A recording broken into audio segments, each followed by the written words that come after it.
Bismillahirrahmanirrahim. Innal hamdalillah nahmaduhu wa nasta'inuhu wa nastaghfiruh wa na'udzu billahi min shururi anfusina wa min sayyiati a'malina. Man yahdihillahu fala mudhillalah wa man yudlilhu fala hadiyalah.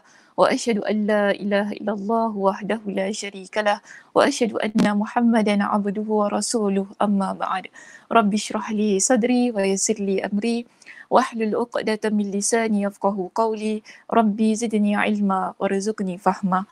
Allahumma inna nas'aluka ilman nafi'a wa rizqan tayyiba wa amalan mutaqabbala. Assalamualaikum warahmatullahi wabarakatuh. Apa khabar muslimah semuanya? Saya harap kita dalam keadaan yang sihat sejahtera hendaknya. Dan alhamdulillah hari ini kita bersiaran langsung daripada ruangan Masjid Al-Muttaqin, tapi di rumah lah, okay? Stay home lah sebab kita ni tak boleh nak keluar kan.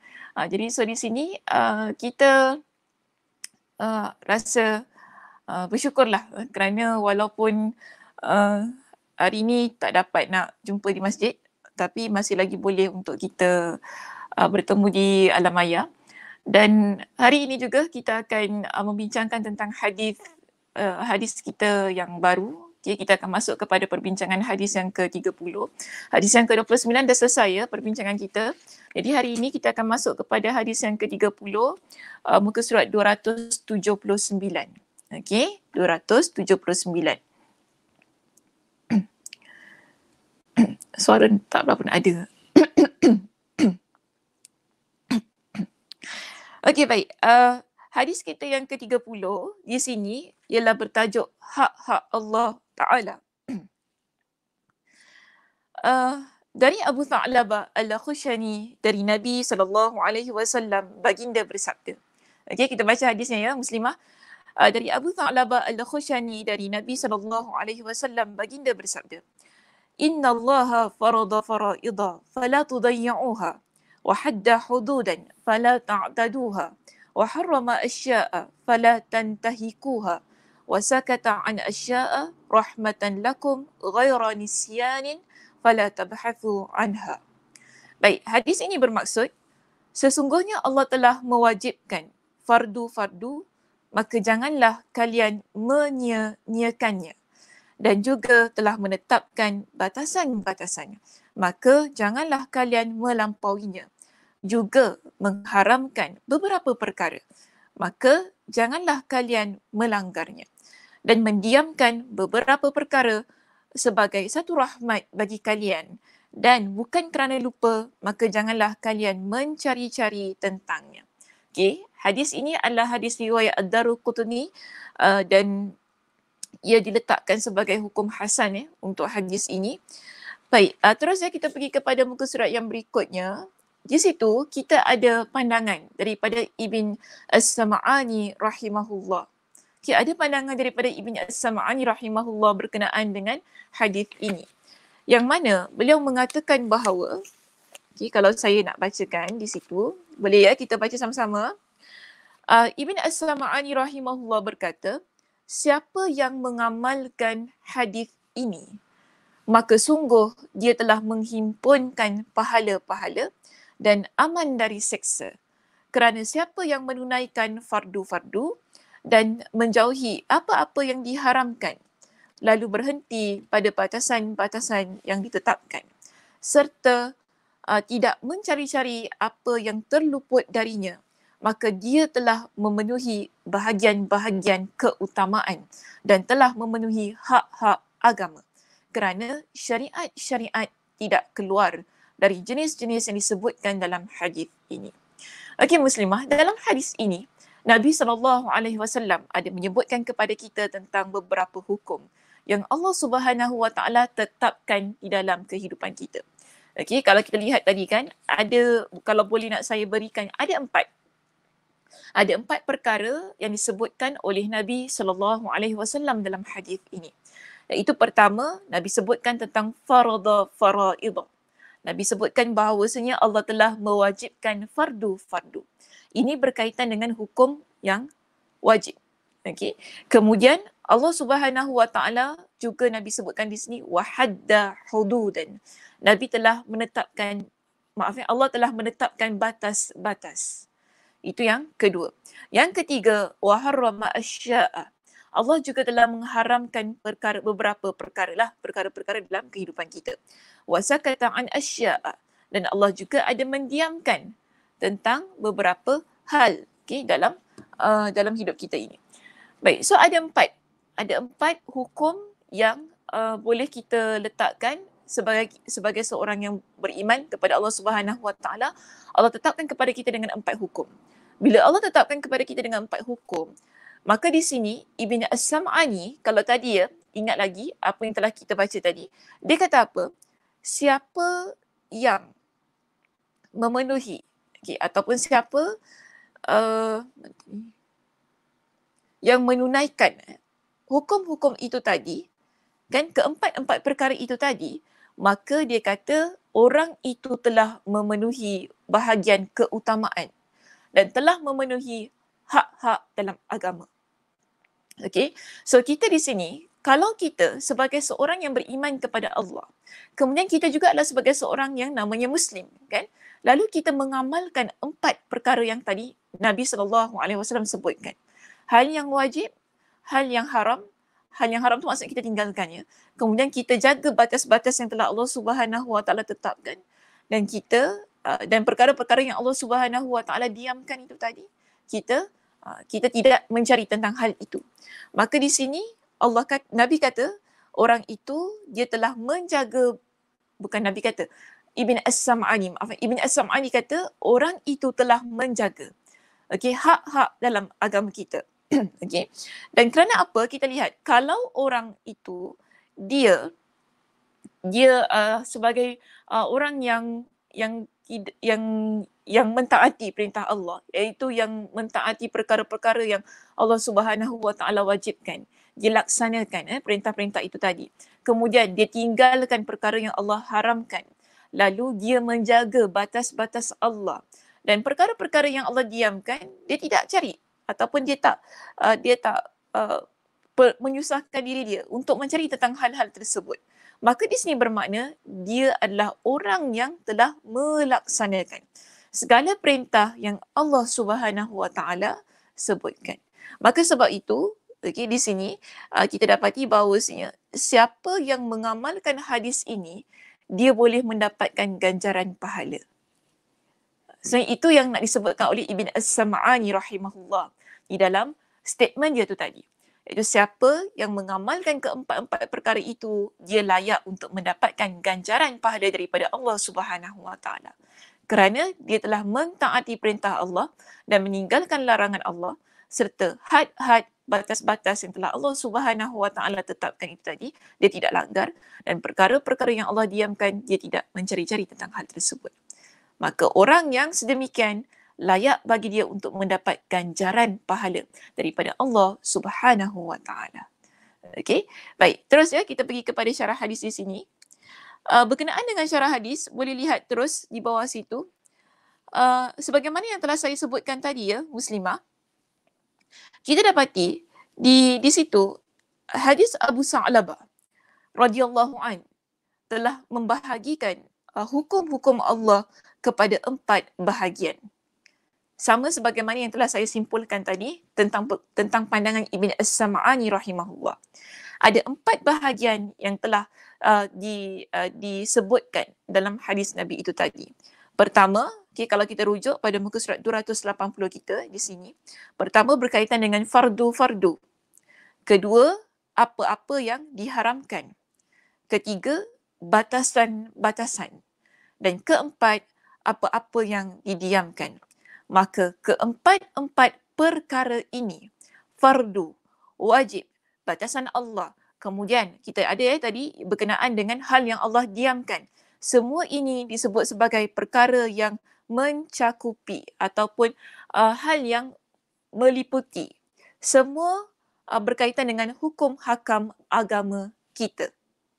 Okey, dalam agama kita ada 4 perkara tersebut yang tak boleh kita pisahkan daripada kehidupan beragama.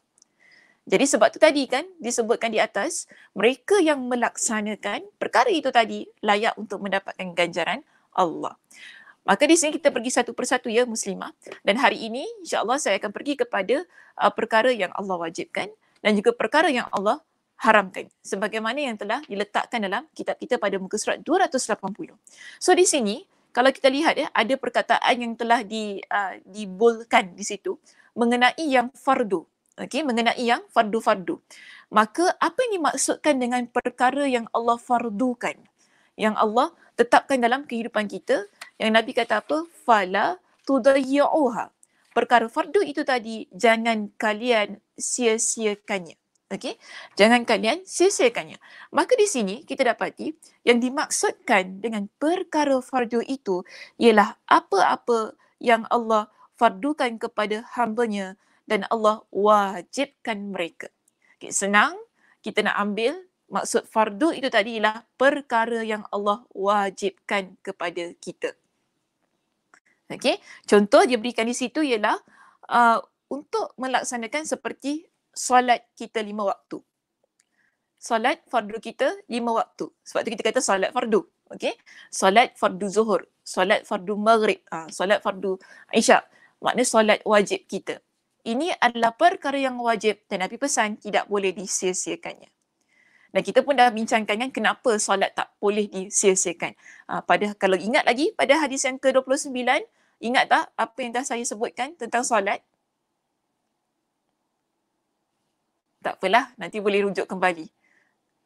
Okey, jauh juga tu perbincangannya. Tak silap pada minggu yang kedua kot. Kedua dalam perbincangan online kita. Saya ada sebutkan tentang kenapa solat ini perkara yang penting dalam kehidupan kita. Nanti boleh rujuk kembali kepada video kita. Tak silap saya yang kedua.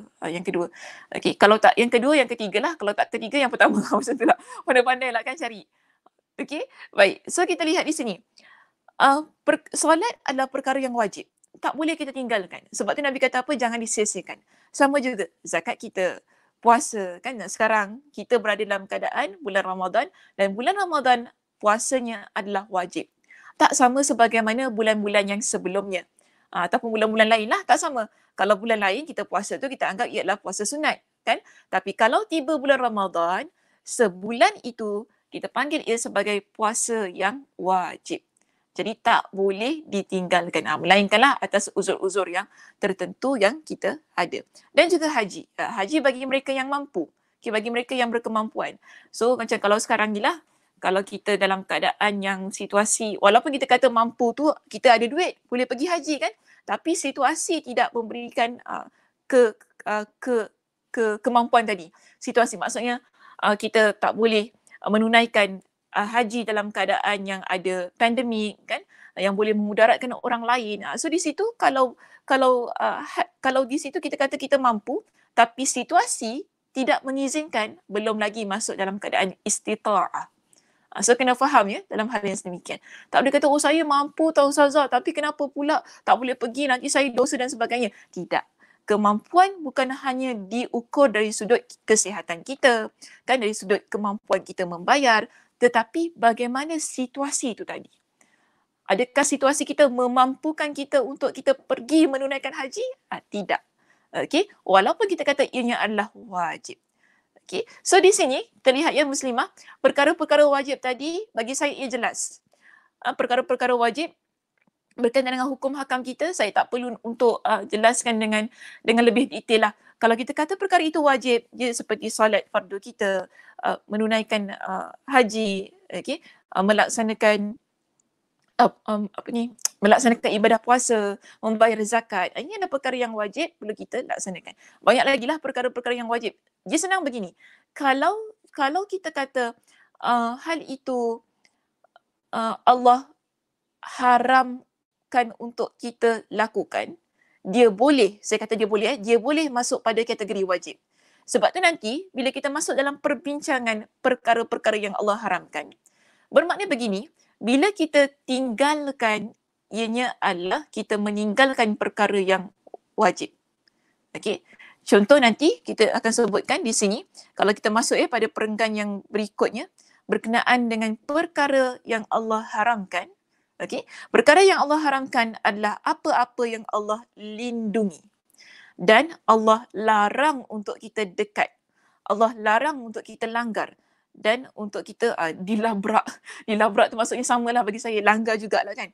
Okey, senang kita ambil dua perkataan tadi. Yang Allah tetapkan bagi diri kita perkara yang haram ini, Allah larang untuk kita dekat.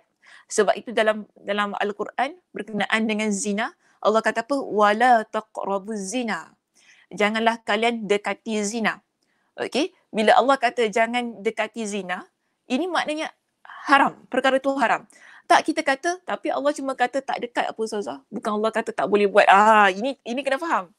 Bila kita kata haram, dekat pun tak seharusnya. Okay, dekat pun tidak boleh. Baik, so kita lihat begini. Bila perkara itu haram, dia ada dua. Okay, ada bukan dua item, dua ciri-ciri. Satu, apa yang perlu kita lakukan? Jangan dekat. Kedua ialah jangan buat. Okay, jangan dekat dan jangan buat. Baik, seterusnya kita lihat di sini. Ada dalil yang menjelaskan kepada kita tentang perkara-perkara yang Allah haramkan. Okay, ada dalilnya yang telah Allah Subhanahu Wa Taala tetapkan kepada kita. Dan ini bagi saya dia hanya contoh yang Allah muatkan dalam ayat ini untuk kita ambil perhatian. Tapi sebenarnya ada banyak lagi perkara yang Allah haramkan. Cuma kita nak ambil sebagai satu contoh yang mana kita faham ini adalah perkara yang Allah haramkan dan jangan dekat, jangan buat. Sebab itu ya, kalau kita lihat di situ, ada surah Al-An'am.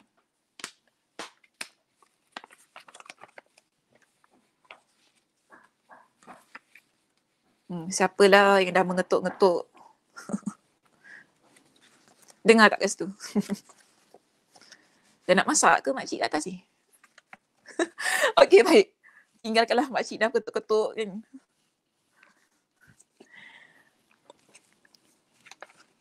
Okey, baik. Kita ada surah Al-An'am ayat 151 hingga 153 ya, muslimah di situ. Surah Al-An'am ayat 151 hingga 153. Dalam surah ini, Allah Subhanahu Wa Taala menyebutkan kepada kita tentang hal-hal yang diharamkan. Sebab itu ya, kalau kita lihat di situ, Allah Subhanahu Wa Taala menyebutkan Qul ta'alau atlu ma harrama rabbukum alaikum. Okey, maksudnya ialah katakanlah, mari ku bacakan apa yang diharamkan atas kamu oleh Rabbmu. Itu Nabi SAW diperintahkan oleh Allah Subhanahu Wa Taala untuk membacakan ayat ini kepada kita. Itu kepada umat Nabi SAW. Dan kalau pada masa itu kepada para sahabat lah. Okay, so di sini Nabi kata apa? Dalam surah ini Allah Subhanahu Wa Taala berfirman, Qul ta'alau atlu ma harrama rabbukum alaikum. Katakanlah, marilah ku bacakan apa yang diharamkan atas kamu oleh Rabbmu. Iaitu satu ya, ada 10 ya. 10 yang disebutkan dalam ayat Al-Quran ini. Tapi hari ini saya nak pergi kepada 2 sahaja terlebih dahulu. Okey, sebab kalau nak bincang ke 10-10-nya tak sempat untuk kita lihat dengan lebih detail satu persatu apa yang Allah Subhanahu Wa Taala haramkan kepada kita. Baik, pertama Allah kata apa? Allah tusyriku bihi syai'a. Allah tusyriku bihi syai'a. Iaitu janganlah kamu mempersekutukan sesuatu dengannya. Iaitu jangan mensyirikkan Allah. Pertama, Allah letakkan pada nombor 1.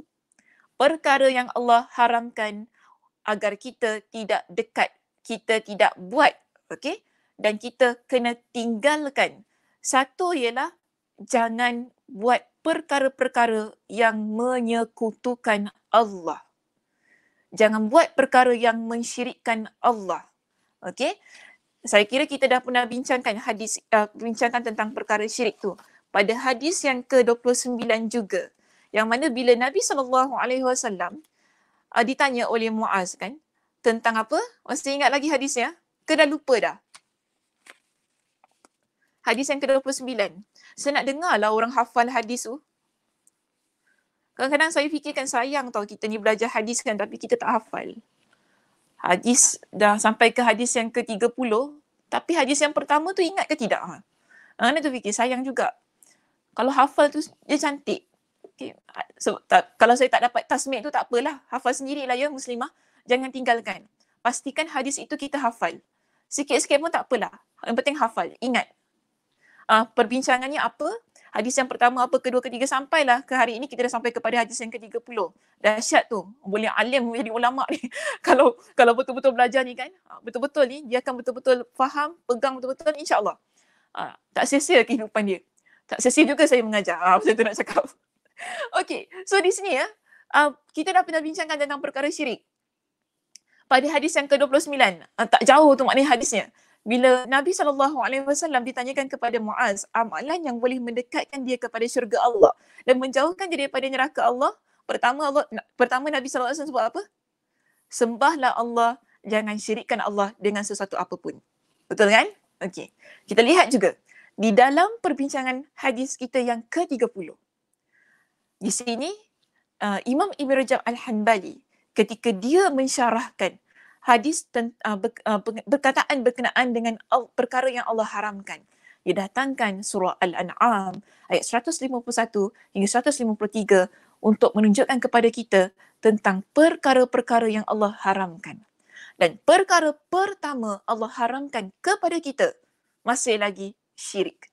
Dan saya kira kalau kita buka mana-mana nas, tidak kira dalam Al-Quran ataupun dalam hadis Nabi SAW, bila ditanyakan kepada Nabi perkara yang Allah larang, perkara dosa besar yang paling besar, Nabi akan sebut first kali ialah syirik.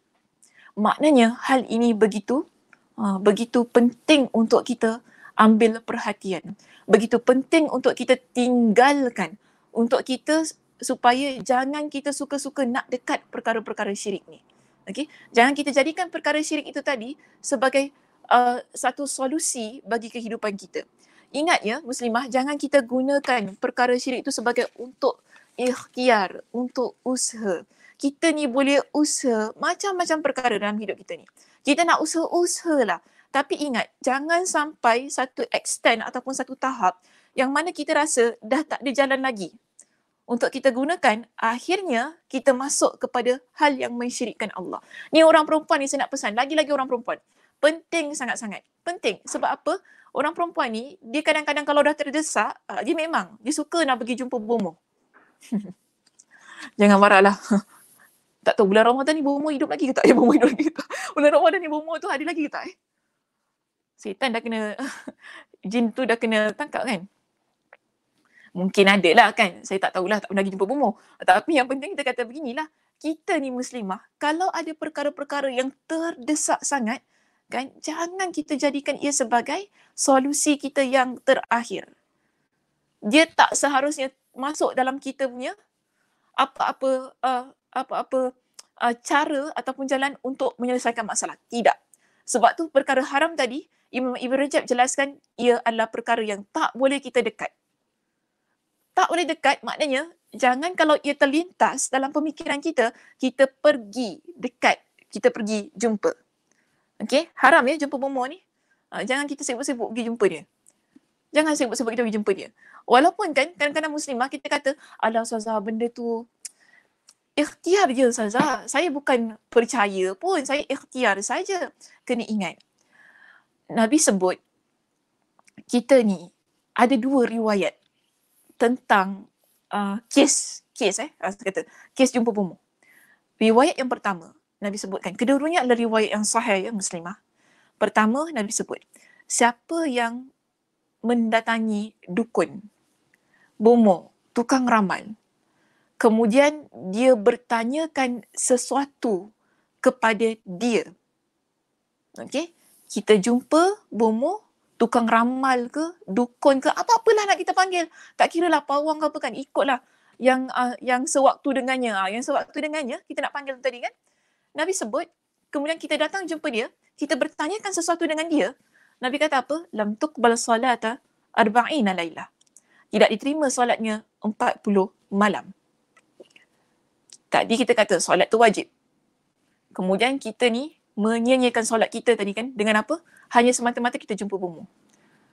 Okey, itu riwayat pertama saya berikan untuk menunjukkan betapa dahsyatnya ataupun betapa dahsyatnya ancaman yang Allah berikan yang disebutkan oleh Nabi SAW tentang orang yang suka-suka pergi jumpa bomoh tadi.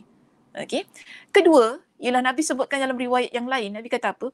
Siapa yang berjumpa dengan bomoh, dukun, man ata arrafan au kahinan. Okey, dalam bahasa redaksi bahasa Arabnya sedemikian.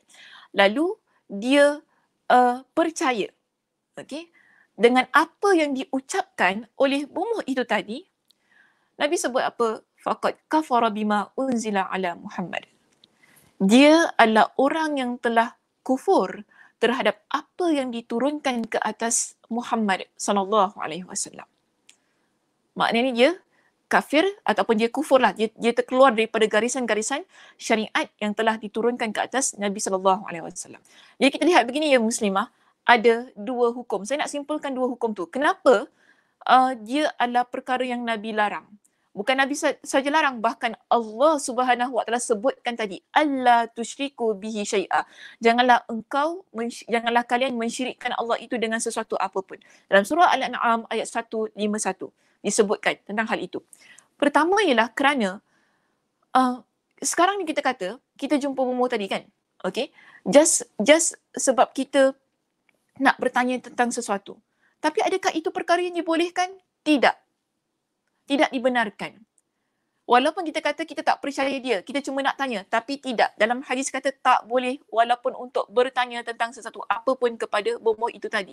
Siapa yang buat hal yang sedemikian, walaupun dia tak percaya, hanya sekadar jumpa, kemudian dia bertanya-tanyakan tu kan, mungkinlah kadang-kadang kita ni risau sangat anak kita ni tak ada jodoh kan. Ada macam-macam gitu tau muslimah. Risau sangat anak tak ada jodoh, pergilah jumpa kan, bomoh mana lah tu kan, jumpa, tunjukkan gambar anak dia. Ni nak tanya Tok Mo, anak saya ni agak-agak jodoh ni siapa ni? Tunjuk gambar dia kan. Saya ni bukan apa, ikhtiar. Macam itulah kita ni. Macam tu kita ni. Boleh ke? Tak boleh. Tak boleh. Jodoh ni, senang cakap itu adalah takdir Allah lah. Jodoh kita ni. Jodoh dengan siapa, ada jodoh ke tak ada jodoh, itu adalah takdir Allah. Yang penting doa kita, usaha kita macam mana dapatkan jodoh tu tadi. Bukan dengan jumpa bomoh ni, tanya jodohnya siapa. Kan? Ataupun kita ni nanti, anak kita ni suka dekat seorang lelaki kan, kita pergi ambil gambar budak lelaki tu, kita tunjukkan kepada bomoh tu. Agak-agak bomoh, budak lelaki ni baik tak? Dia ni akan jadi lelaki yang bertanggungjawab tak? Dia solat ke tidak? Dia nak kita tanya bomoh tu kan. Macam mana? Hati dia baik ke tidak? Manalah kita ni boleh tebak hati orang. Betul tak? Kalau kita ada common sense lah kan. Common sense apa bahasa Melayu? Kalau kita ni yang boleh fikir secara waras ni, boleh ke kita nak predict atau kita nak teka apa yang ada dalam hati orang? Kan tak boleh muslimah. So kita ni jangan suka-suka kita buat benda-benda begini yang kita rasa ianya adalah ikhtiar. Okey? Kita rasa ianya adalah ikhtiar. Dan Nabi kata apa? Kalau kita buat perkara itu tadi, kita tak percaya. Maksud tak percaya ni lah, kita ni masih lagi percaya kepada Allah. Kita masih solat, kita masih lagi menjalankan perintah-perintah Allah. Kita cuma jadikan ia sebagai usaha kita. Okey? Kita cuma jadikan ia sebagai usaha kita. Kemudian kita jumpa dia, kita tanya, Nabi kata solat kita tak diterima oleh Allah selama 40 malam. Tetapi kalau kita lihat kepada nas kita yang kedua tadi yang saya baca. Kalau kita jumpa bomoh tadi kan, lalu kita percaya apa yang dia sebutkan. Kita percaya, kita yakin. Di sinilah kita panggil sebagai orang yang telah keluar daripada agama Nabi SAW. Boleh saya nak kata beginilah ya muslimah. Syirik ini dia ada dua bahagian. Syirik kecil dan syirik besar. Syirik besar dululah. Syirik besar dan syirik kecil. Apa perbezaan antara kedua-duanya? Mungkin kita kata, alah Ustazah tu syirik kecil ya Ustazah, tak apalah saya buat. Tak ada apa pun kalau buat syirik kecil ni pun. Bukan saya tak solat. Bukan saya apa pun kan. Apa beza syirik besar dengan syirik kecil? Macam ni ya muslimah. Syirik besar ni kita buat. Kita memang totally. Dalam hati kita, kita memang tak beriman kepada Allah. Walaupun zahir kita nampak beriman kepada Allah. Mungkin zahirnya kita pakai tudung. Okay. Zahirnya kita menampakkan kita sebagai seorang muslimah contohnya. Tapi kepercayaan kita tidak ada pada Allah. Kita percaya kepada benda-benda tu tadi. Ada orang yang sedemikian. Saya tidak menafikan. Ada. Ada orang yang begitu. Luarannya nampak macam orang yang beriman dan sebagainya kan. Tapi hatinya tidak. Okey. Ini lagi dahsyat daripada orang munafik ya. Lagi dahsyat daripada orang munafik. Tapi hatinya tidak. Hatinya tidak bertuhankan Allah. Kerana apa? Dia percaya kepada bomoh yang dia selalu jumpa tadi. Dia beriman kepada apa yang disebutkan oleh bomoh tadi. Apa dia cakap, oh betul. Semua yang disebutkan, semua yang disuruh dia buat. Contohnya apa? Kalau kita jumpa bomoh, kan? Kemudian kita pakai susuk, kita minta susuk daripada dia.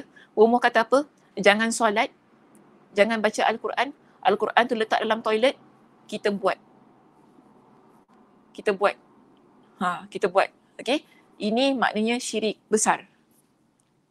Syirkul akbar, syirik besar. Syirik besar kita buat. Ataupun dia bagi kita tangkal, kita ambil, kita percaya kepada tangkal tu tadi. Ini syirik besar. Tapi apa beza dengan syirik yang kecil? Syirik kecil, kita datang jumpa bomoh itu tadi kan. Okay? Kita datang dengan dia, kita dalam keadaan yang ikhtiar, kita kata terdesak lah tadi kan. Dan kita nak pertolongan dia. Dia berikan kita dengan tangkal tadi, contoh saya kata. Dia berikan kita dengan tangkal tadi. Kita memang pakai. Tapi kita tak kata dalam hati kita ni tak beriman kepada Allah. Kita masih lagi percaya kepada Allah. Masih lagi orang yang solat, masih percaya lagi dengan dengan setiap apa-apa yang ada dalam agama kita. Masih melaksanakan semua tu tadi. Dan kita bukan orang yang munafik, bukan gitu. Kita memang beriman kepada Allah. Cuma kita jadikan bomoh tadi ataupun tangkal yang diberikan tu sebagai ikhtiar kita. Ini kita panggil sebagai syirik kecil. Tapi persoalannya, boleh ke tidak kita nak buat syirik kecil ni? Boleh ke tak Muslimah? Tak boleh. Saya nak ambil pandangan ke tak boleh. Sebab apa? Bila kita buat syirik yang kecil, lama-lama dia akan membuat kita masuk kepada syirik yang besar. Hari ini betul, kita pakai satu tangkal yang diberikan oleh bomoh itu tadi sebagai ikhtiar kita yang kita kata, masih lagi saya percaya kepada Allah, masih lagi saya baca Al-Quran, masih lagi saya solat, masih lagi saya puasa Ustazah, saya tak tinggalkan Allah pun. Kan? Saya memang percaya kepada Allah. Okey, saya memang percaya kepada Allah. Itu kita panggil sebagai syirik kecil ya. Kita pakai tangkal tu. Cuba bayangkan, kalau tangkal itu menunjukkan kuasanya. Dia tunjukkan kuasanya. Contoh, ni benda-benda gini setan ya, banyak bermain dengan kita ya Muslimah.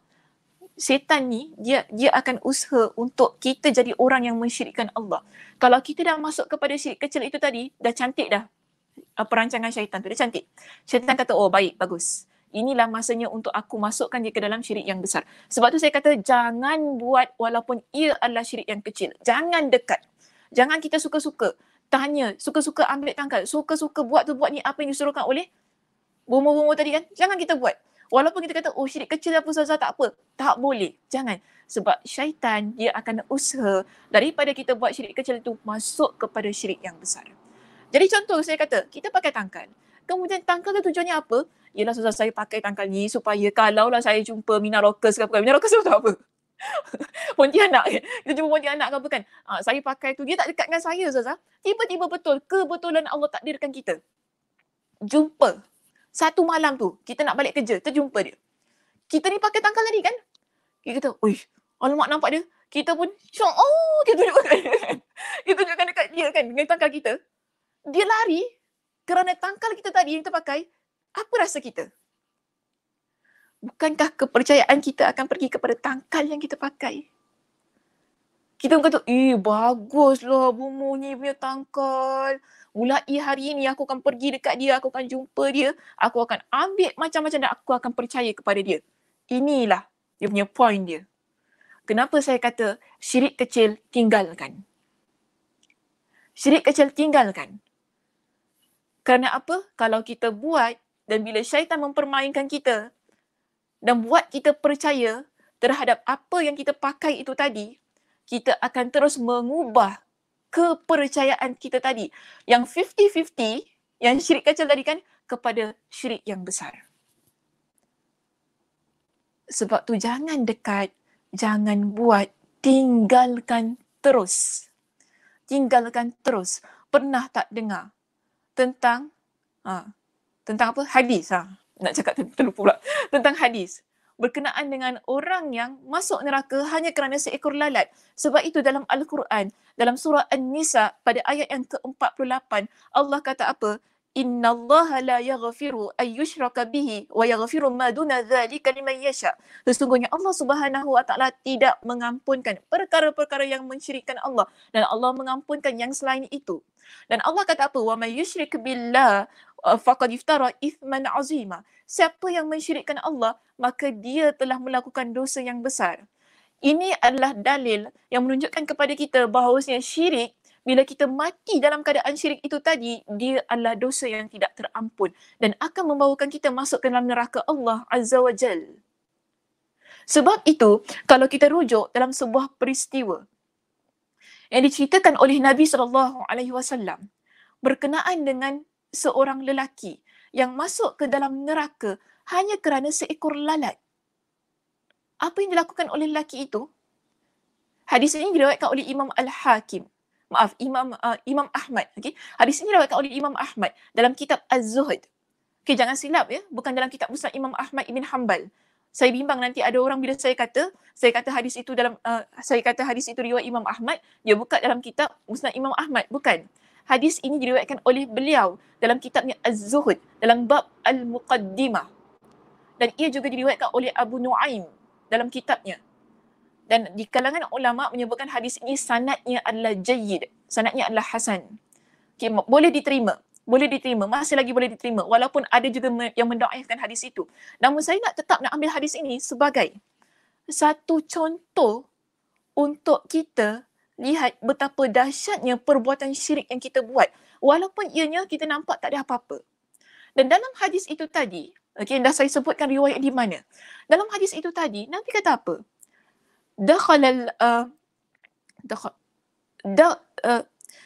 Seorang lelaki, apa yang mata ni? Dakhalal jannata rajulun fi dhubabin. Seorang lelaki dia masuk ke dalam syurga kerana seekor lalat. Wa dakhalan nar rajulun fi dhubabin. Dan seorang lelaki dia masuk ke dalam neraka Allah itu kerana seekor lalat.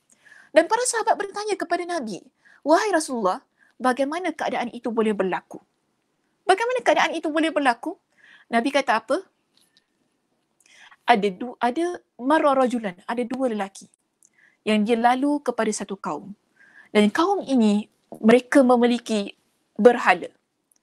Tidak ada seorang pun yang diizinkan lalu masuk ke kawasan mereka, melainkan setelah memberikan korban. Korban tu maksud saya ialah, maksud dalam konteks hadis ni ialah, kita sembahkan sesuatu kepada berhalanya. Okey, kita sembahkan sesuatu kepada berhalanya. Maka di sini, lelaki yang pertama tu dia lalu kawasan tu kan, kalau kita kata kena bayar tol lah, macam tu. Okey, dia kena bayar tol. Jadi mereka kata kepada dia, tak boleh lalu, melainkan engkau korbankan sesuatu untuk berhala kami. Lelaki ini kata apa? Saya tak ada apa-apa untuk saya korbankan kepada berhala kalian. Dan mereka kata apa? Qarrib walau zubaban. Sembahkanlah walaupun dengan seekor lalat. Dan lelaki ni buat apa? Betul-betul dia buat. Dia ambil seekor lalat dan dia persembahkan kepada berhala mereka. Datang lelaki yang kedua, perkara yang sama diperintahkan kepada dia. Dan dia pun kata, dia memberikan ucapan yang sama. Saya tak ada apa-apa untuk saya berikan kepada berhala kalian. Dan mereka usulkan perkara yang sama kepada lelaki ini. Engkau sembelihlah ataupun kau sembahkanlah walaupun dengan seekor lalat. Tapi apa kata lelaki yang kedua? Aku tidak akan mempersembahkan sesuatu hanya melainkan kepada Allah. Ini kata lelaki yang kedua. Apa yang berlaku kepada dia?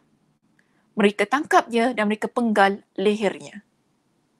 Nabi sebutkan dalam hadis itu tadi, lelaki pertama yang mempersembahkan seekor lalat untuk berhala mereka, lelaki penghuni neraka.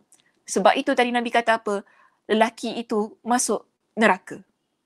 Untuk lelaki yang kedua, walaupun kepala dipenggal oleh mereka, lelaki yang kedua itu Nabi sebut, dia masuk ke dalam syurga. Jelas ya muslimah? Tentang betapa dahsyatnya syirik itu tadi. Okey. Tadi kan, sekarang tu berhala. Kita ni tak boleh ambil sesuatu kita berikan kepada berhala. Dalam agama kita tidak dibenarkan buat sedemikian. Okey, kita sembahkan sesuatu kepada berhala. Kita sebagai orang yang beriman, itu adalah larangan. Bila kita buat perkara itu, dia adalah satu yang dimasukkan dalam kategori mensyirikkan Allah. So, jangan buat sebarang-sebarang ni. Kita pergi pokok, orang kata, anak engkau kena sampuk dekat pokok tu kan, kau pergi bagi makan dekat pokok tu, ada jin kat situ. Boleh kita buat sama halnya macam tadi. Sama situasinya. Ini adalah perkara syirik. Sebab tu saya kata tadi, jangan buat main dengan perkara syirik. Sebab apa muslimah, kita tak tahu bila kita akan mati. Kalau hari ini, pagi ini kita buat perkara syirik, belum tentu malam tu kita hidup. Dan belum tentu kita sempat bertaubat kepada Allah. Kalau kita tak sempat bertaubat kepada Allah, kita mati dalam keadaan syirik, dalam keadaan tidak diampuni oleh Allah Subhanahu Wa Taala. Na'udzubillahi min dzalik. Sebab itu Allah letakkan perkara ini pada tempat yang pertama. Dalam surah Al-An'am ayat 151 tadi, tentang perkara yang Allah haramkan kepada hamba-Nya. Pertama, jangan mensyirikkan Allah. Okey, saya harap perkara itu jelas. InsyaAllah kita akan masuk kepada perkara-perkara yang lain pada minggu-minggu yang akan datang. Okey, saya henti di sini sahaja dan saya buka kepada sesi soal jawab di bawah itu. Kalau ada sesiapa yang ingin berikan apa-apa soalan tentang perbincangan kita pada hari ini, dipersilakan.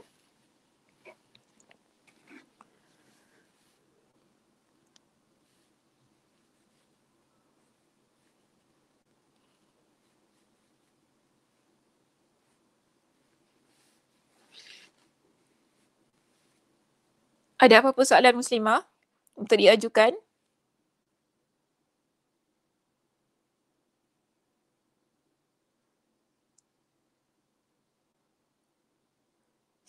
Ya, jangan percaya bomoh. Okey.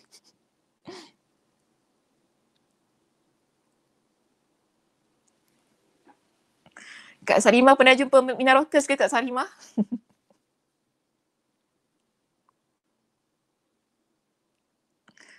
Okey. Ya, Makcik Masjid Asy-Syafa'ah pun ada di sini. Ada apa-apa soalan?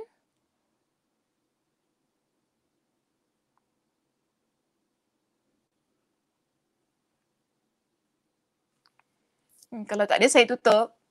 Okey. Ke tengah fikir nak tanya apa? Tak ada tanya apa-apa?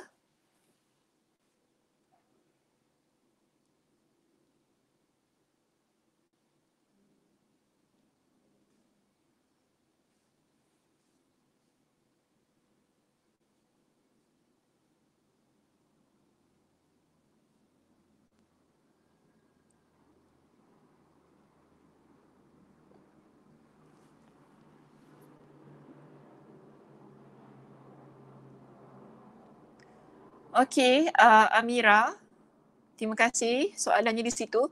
Kalau kita terkena sesuatu, orang tu suruh di tempat tu balik minta maaf, tetap larangan, sebenarnya tak perlu ya untuk kita buat sedemikian. Tak perlu untuk kita minta maaf. Tak perlu untuk kita pergi sana minta maaf. Tapi macam inilah ya. Nak minta maaf tu cara yang bagaimana? Itu pun kena dipertimbangkan. Cara minta maaf tu macam mana? Susah juga. Dia macam ini tau. Kalau unless kan, mungkin ada orang dia tersampuk kan. Okay, saya bagi satu contoh Ini dalam keadaan ini okey tau. Okay. Dia terkena sampuk. Kemudian jin tu masuk dalam badan dia. Jin tu berbual dan jin tu marah. So mungkin kita sebagai perawat ataupun kita sebagai ahli keluarga tadi, Pada waktu itu kita boleh minta maaf dengan dia. Ini kita panggil sebagai untuk psycho dia supaya keluar daripada badan orang tu tadi. Okey? Mungkin kita boleh kata, minta maaf lah ya sebab orang ni tak nampak awak kan. Dia bukan sengaja nak langgar awak. Jadi dia pun tak nampak. Bila tak nampak, kalau dia terlanggar, takkan kita nak marah.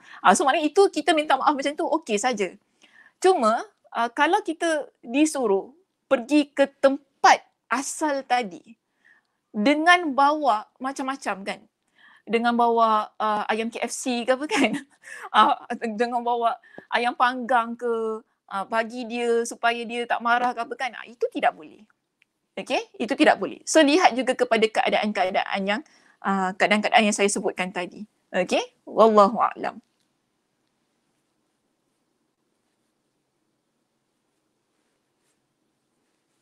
Ada soalan yang lain?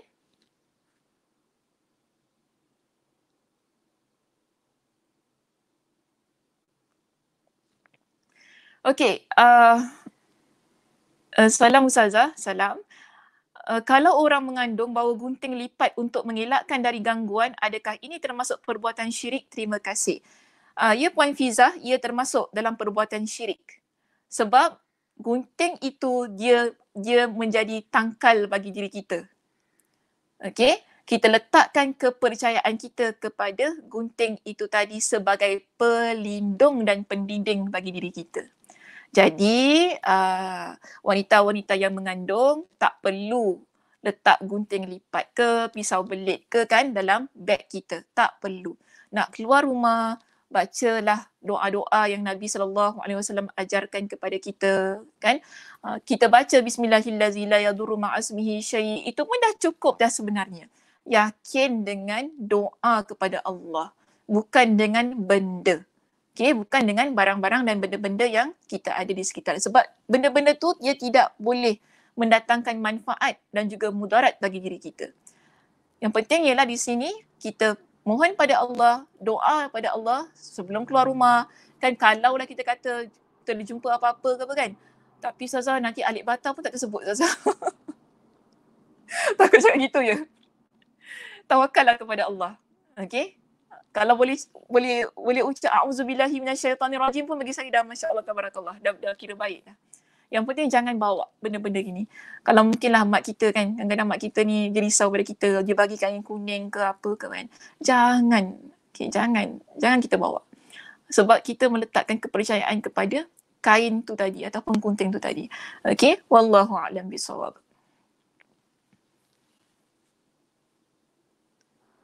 Ada soalan yang lain?